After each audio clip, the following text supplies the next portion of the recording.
చాలా మంది వస్తూ ఉంటారు, బయట ఉంటారు. మా ఇంట్లో ఎంతమంది ఫ్యామిలీ మెంబర్స్ ఉంటారు, మీరు ఇలా తప్పు పని చేయొద్దు అంటే ఇక్కడనే బండ్లు పెట్టేసి వాళ్ళ అబ్బాయి డ్రింక్ చేయాలా, అది చేయాలా, మా రోడ్ల మీద డ్రింక్ చేయాలా. ఇంకా వితిన్ 2 minutesలో వాళ్ళు కెమెరాలు మాకు ఏమైనా చెప్తే భూత మాటలు తిట్టేసి కెమెరా మా ముందు కెమెరా తెచ్చి పెట్టాలా, మాకు రెచ్చగొట్టాలా. మేమైనా కంప్లైంట్ 100 ఫోన్ చేస్తే పోలీసు వాళ్ళు వచ్చినా వాళ్ళ సైడ్ మాట్లాడతారు. మేము ఎందుకు వాళ్ళ సైడ్ మాట్లాడుతున్నారంటే ఆల్రెడీ మేము కంప్లైంట్ ఇచ్చారు కదా, వాళ్ళు కంప్లైంట్ ఇచ్చారని మా మీద రివర్స్ మాట్లాడతారు. రెండోది ఏమంటే ఇప్పుడు మా ఇంట్లో ఎంతమంది ఏమన్నా కూరగాయలు తీసుకొని వచ్చినా వాళ్ళకి బండి ఈడ పెట్టినా ఇబ్బందే. మా బండి ఈడ ఒక్కసారి 2 సైడ్ పెడితే లాక్ వేసేసారు. మళ్ళీ ఇక్కడ బండి ఇక్కడ వాళ్ళ కారు ఇక్కడ ఉంటే మీ అయ్యా జాగిరా బండి ఇట్లా పెట్టేస్తారని మా మీద బూతు మాటలు మాట్లాడాలా. రెండోది మా ఇంట్లో ఫ్యామిలీ అలానికి భయపడుతున్నారు. మా ఇంట్లో మంచిగా ఉంటారు అమ్మాయిలు, లేడీస్ అంటే మా ఇంట్లో ఫ్యామిలీగా బాగుంటారు. కాకుండా వీళ్ళు ఏంటంటే చాలా రెచ్చగొట్టాలా, గలీజ్ బూతు మాటలు తిట్టాలా. మా వాళ్ళకి సరిగ్గా తెలుగు రాదు, సరిగ్గా ఇంగ్లీష్ రాదు, అంటే మంచి పద్ధతిగా ఉంటారు. వాళ్ళు ఏమైనా చెప్తే మా మీదనే పైకి రావాలా. నాతో అన్ని వీడియో ఉన్నాయి, వాళ్ళు చెప్పేటి అన్నీ ఉన్నాయి. వినాయక చవితి పెట్టించి పిల్లలకు తాగిపించి తందాలు చేపియాలా. మేము 100 ఫోన్ చేస్తే వాళ్ళ సైడ్ ఇస్తారో మా సైడ్ ఇస్తారో తెలియదు. ఈడ రంగుల ప్రపంచం లెక్క 4 గంటలు బ్యాండ్లు కొట్టుకుంటా. మాకుంది ఇంట్లో వినాయకుడు పూజ అంటే మాకు బి ఉంది, లేదని కాదు. కానీ ఎపచారంగా చేసి ఆ పండుకున్న వాళ్ళకు లేపి నిద్రపోకుండా రెచ్చగొట్టి మా అన్ని ప్రూఫ్స్ ఉన్నాయి. మేము లాస్ట్ పిఎస్కి వెళ్ళి కంప్లైంట్ ఇచ్చాము. లాస్ట్ మంత్ ఒకసారి వచ్చి ట్యాంకర్ మా బండికి గుద్దేస్తే మేము చెప్పాము, ఇలా బండి గుద్దారంటే మీ అయ్యా జాగిరా రోడ్డు మీద ఎందుకు పెట్టారు బండి అని. మా ఇంటి ఓనర్ మాకే బలవంతంగా రెచ్చగొట్టి బూత్ మాటలు తిట్టాలా. మళ్ళీ ఏమంటారు, ఇక్కడ మా షాప్ ఉంది, ఏంట్రా అబ్బాయిలు కాడ నిలబడిపించుకుంటున్నారు, స్మోక్ చేస్తుంటే మీ రూమ్లలో తీసుకుపోయి తాకిపోయండి రా అని ఆ మాటలు చెప్పాడుదన్నా. ఒక ఆడుండి మొగడుండి అదే వ్యవచారంలో చేయాలా. మాకు ఎంత ఇబ్బంది పెడతారు. ఒక్కసారి 2 సార్లు అంటే మేము ఊరుకుంటాము. 3-4 సంవత్సరాల నుంచి ఈ హాస్టల్ తీసుకున్నప్పటి నుంచి మాకు ఎంత ఇబ్బంది పెడుతున్నారో మాకు తెలుసు. ఆల్రెడీ మా తన ఎన్ని పిఎస్లో కంప్లైంట్ ఇచ్చినా ఎన్ని చేసినా పట్టించుకున్నట్టు వాళ్ళు ఎవ్వరు లేరు. అసలు ఏం జోడ్జనం, వాళ్ళకి బ్యాక్ సపోర్ట్ ఏముంది, వాళ్ళ బ్యాక్గ్రౌండ్ ఏముంది మాకు తెలుస్తలేదు. ఎన్నిసార్లు కంప్లైంట్ ఇచ్చినా పిఎస్కి కంప్లైంట్ ఇచ్చేసినా వాళ్ళకి పిలిచినా వాళ్ళు రారు. మేము వెళ్ళేసి కంప్లైంట్ ఇవ్వాలా రావాలా. ఏంటి అసలు మాకు అసలు నిజాతం ఉందా ఈ బస్తీలో? పుట్టి పెరిగిన వాళ్ళకి నిజాతం లేదంటాం. నిన్న మొన్న వచ్చిన వాళ్ళకి ఏం నిజాతం ఉంది ఈడ?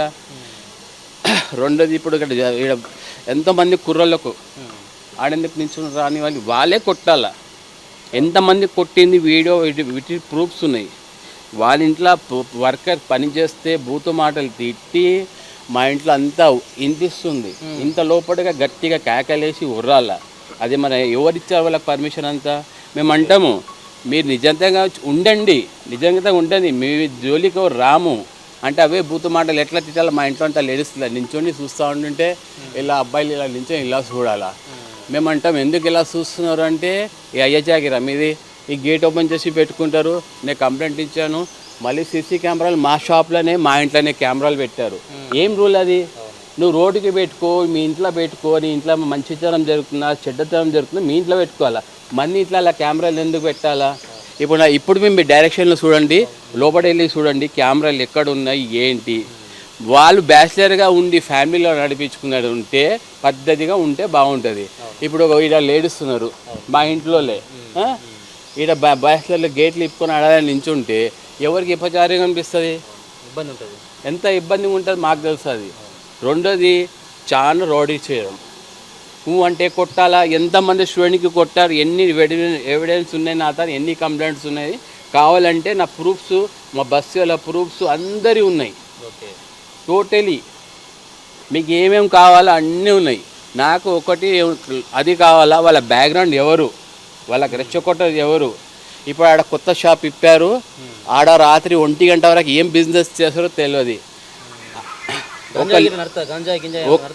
ఏమో చెప్తాను నేను. రెండోది హాస్టల్లో అంతా గంజాలు తాగటంలో ఉన్నారు చాలామంది, లేరని కాదు. రెండోది ఏమంటే 1 గంట రాత్రి వరకు అక్కడ ఉండి ఏం వ్యభిచారం చేస్తున్నారో తెలియదు. ఎందుకు నేను బిజినెస్ చేస్తాను 10-10:30కి బంద్ చేసుకుంటాను.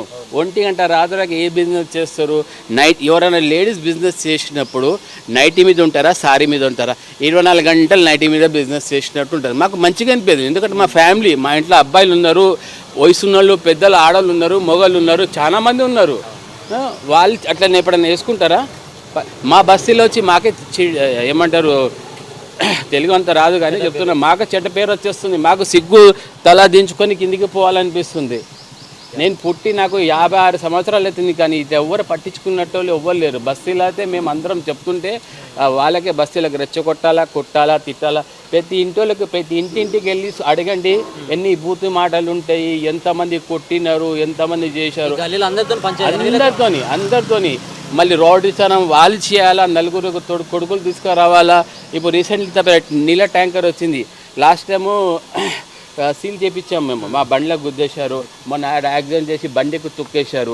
సీల్ చేయించినాక మళ్ళీ ఎవరితో పర్మిషన్ తీసుకొని బండి నడిపిస్తుంటే నీకెవరయ్యా, నువ్వెవరు, యజాగిరా, నోరు మూసుకో, అలా మాట్లాడే పద్ధతి ఇది. ఇప్పుడు నా బండ్లు ఉన్నాయి అండ్ నా బండ్లు ఉన్నాయా, మొత్తం ఇక్కడ నుంచి అక్కడ వరకు హాస్టల్ బండి ఉన్నాయా? ఏమనంటే మీ బండ్లే ఉన్నాయి కదా, ఇక్కడ మీ బండ్లే ఉన్నాయంటే నేను ఇంటి ఓనరే, నా బండి ఉంటే ఉండొచ్చు. మీ అద్దెకి తీసుకున్న హాస్టళ్లకు ఇంత పార్కింగ్ ఉంది కదా, ఆ పార్కింగ్ ప్లేస్లో మీరు వంట చేసుకొని అన్నీ చేసుకొని మరి మొత్తం డైనింగ్ టేబుల్గా యూజ్ చేసుకుంటున్నారు. మీ పార్కింగ్లో మీరు పెట్టుకోవచ్చు కదా అంటే నువ్వెవరా చెప్పటోడి, నువ్వెవరు చెప్పటోని, నాకు కొజ్జన కొడక అని అలా బూతు మాటలు తిడుతుంది. కొజ్జన కొడక అంటే మొగతనం మేము చూపెట్టాలనా? మాకు రాదా మొగతనం చూపెట్టడానికి? ఆ పద్ధతినా వాడేది వాళ్ళు? ఆ పద్ధతినా వాడేది? మా ఇంట్లో అందరికి ఆడలు చెప్పారంటే ఒక్క నిమిషంలో ఆమెకు పట్టుకొని అందరికి కొట్టొచ్చు. కాకుండా మా దాంట్లో నీతి నితేతం ఉంటుందని మేము గమ్మున ఉంటున్నాము. ఆ మాటనా అన్నది ఏమన్నా ఊకుంటామా? ఏమన్నా రెండోది తీపిచ్చేసేయాలా, మాకు తీపిస్తే మాకు సంతోషం. రెండోది ఇప్పుడు ఈ గల్లీ ఉంది, ఈ గల్లీకి గవర్నమెంట్ గల్లీ, వాళ్ళ కార్ పెట్టుకుంటా అంటే వాళ్ళ జాగా అంట, ఈడ బండి పెట్టుకుంటే అయ్య జాగిరా అంటారు. అంటే ఇది గవర్నమెంట్ రూట్ కాదా? ఈ గవర్నమెంట్ ఇక్కడ ట్యాక్స్ కట్టలేదా? మీ అయ్య జాగిరా, మీ అయ్య కట్టిందా గల్లీ ఇది? అలా బూతు మాటలు మాట్లాడుతూ ఉంటారు. అసలు ఏంటి రూల్ అది? ఎవరు పర్మిషన్తో నడిపిస్తున్నారు హాస్టల్? ఇల్లీగల్ హాస్టల్ నడిపించినప్పుడు ఇల్లీగల్ లెక్కనే ఉండాలా. మేము బస్తీ పాతలో లెక్కతో మేము నిజంగానే ఉండాలా. మీకు కావాలంటే నాకు అన్ని ప్రూఫ్స్ ఉన్నాయి, మీకు బస్తీ వల్ల ప్రూఫ్స్ ఉన్నాయి, అన్నీ ఉన్నాయి. స్టూడెంట్స్కి పట్టి కొట్టాలా ఎవరు రూల్ ఇచ్చినారు? ఇంటి ముందు కెమెరాలే ఎవరికి ఇచ్చే రూల్స్ ఉన్నది? వాళ్ళ కోసం మేము పెట్టుకున్నాం కెమెరాలు, మాకు అవసరమే లేదు కెమెరాలు పెట్టుకున్నది. ఎవరికి ఎందుకు అవసరం పడుతుంది? మా ఇంట్లో మేమే దొంగతనం చేయకుండా వాళ్ళు దొంగతనం చేసుకుని మంది మీద వేసేటోళ్ళు ఉన్నారు ఇక్కడ. రెండోది మేము వాళ్ళ కోసం కెమెరా పెట్టినాం కదా, వాళ్ళు ఏమంటుంది మా ఇంటి మీద మీరు కెమెరా పెట్టారు కదా అంటే, మా ఇంటి మీద కెమెరా పెట్టారంటే మా ఫ్యామిలీలో మీరు చూస్తారా మేము చూస్తారా? మాకేమైనా పని బాట లేదంటే రేయ్ ఎవర్రా నువ్వు అంటే రోడీయా? మేము రోడీ చేతలు మేము చేస్తున్నామా, ఆమె చేస్తుందా? ఒక ఆడది ఉండి రోడీ కన్నా మెచ్చిపోతుంది. ఆ వీరెడ్డి అంట, హనుమంత్ రెడ్డి అంట, ఆ వాళ్ళు ఎవరు మొత్తం తెచ్చి మా బస్ అంతా సతనాశ్ చేశారు. ట్యాంకర్లు వచ్చి రోడ్లన్నీ డెనిస్లీ కొట్టేశారు. మొన్నటరగా కంప్లైంట్ ఇచ్చాము, పట్టించుకోలేదే. లాస్ట్ ఇయర్ ఒకసారి ఇరగొడితే నేనే డబ్బులు ఇచ్చి కట్టించాను. గవర్నమెంట్ వాళ్ళకి అడగండి, 6 months వరకు ఎవరు బాగా చేయలేరు. తర్వాత నేనే చేయించాను. మళ్ళీ మొన్న డ్యామేజ్ అయింది, బెండ్ అయిపోయింది, అది దిగిపోయింది. ఎవరు తీసుకుంటారు ఇప్పుడు? అది మా ఇంటి ముందు మా ఖరాబ్ అవుతుంది. వాళ్ళు లోపల ఉంటారు, వాళ్ళు ఇలా బిజినెస్ చేసి జరిగిపోయేటోళ్ళు, వాళ్ళకి సిగ్గు జ్ఞానం లేదు. మేము ఎప్పుడన్నా కానీ మరి నిజంగా బతికేటోళ్ళము. జీవితం అంతా మీద ఉండి ఇవాళ ఉండదు, రేపు పోయేటోళ్ళము. కానీ మాకు నిజాయితీ కావాలి ఇక్కడ. ఇలా వాళ్ళు ఇష్టమైనట్టు నటిస్తే తర్వాత నేను చక్కగా నాతో సీఎంతో తీసుకెళ్ళండి, నేను మాట్లాడతాను, నిజాయితీగా నేను మాట్లాడతాను. ఎందుకంటే ఇట్లా జరుగుతుంది. ఇంత జరుగుతుందంటే రాత్రి 1 గంట రాత్రి 2 గంటల రాత్రికి ఏం పని ఉంటుంది రోడ్ల మీద నుంచి? వాళ్ళ మా అబ్బాయిలు వస్తారు, ఎక్కడ బయటికి వస్తే మా అబ్బాయిలే అంటారు, ఏ ఆంటీస్ కూడా అక్కడ నైట్ మీద అక్కడ నించుంది. అది పద్ధతి అన్నా? ఒక లేడీస్ ఉన్నప్పుడు ఎలా పద్ధతిగా ఉండాలా? మా ఇంట్లో లేడీస్ పద్ధతిగా ఏమంటే గుండాలు అవి ఇవి బూతు మాటలు అదొకటే నేర్చుకున్నారు. మా మీద టార్చర్ ఉన్నది. మీరు దయచేసి హాస్టల్ ఖాళీ చేపిస్తారా? తో మంచిది. రేపు మళ్ళీ ఏమన్నా పెద్ద జరిగితే మళ్ళీ చెప్పొద్దు, మీడియా వాళ్ళు చెప్పొద్దు, పిఎస్ వాళ్ళు చెప్పొద్దు ఇది జరిగిందని. నా పేరు నానక్రామ్, ఎల్లారెడ్డి కూడా near BSNL office, house number 8-382. మా ఇంట్లో నియర్లీ 18 మెంబర్స్ ఉంటారు. మీరు మా దయచేసి మీరు వచ్చి ఒక్కరోజు మా ఇంట్లో ఉండి చూడండి, మాకు ఎంత ఇబ్బంది పడుతుందో. తర్వాత మీకే తెలుస్తుంది మేము నిజంగా చెప్తామా అబద్ధాలు చెప్తున్నారా. ఓకే, నా రిక్వెస్ట్ అది.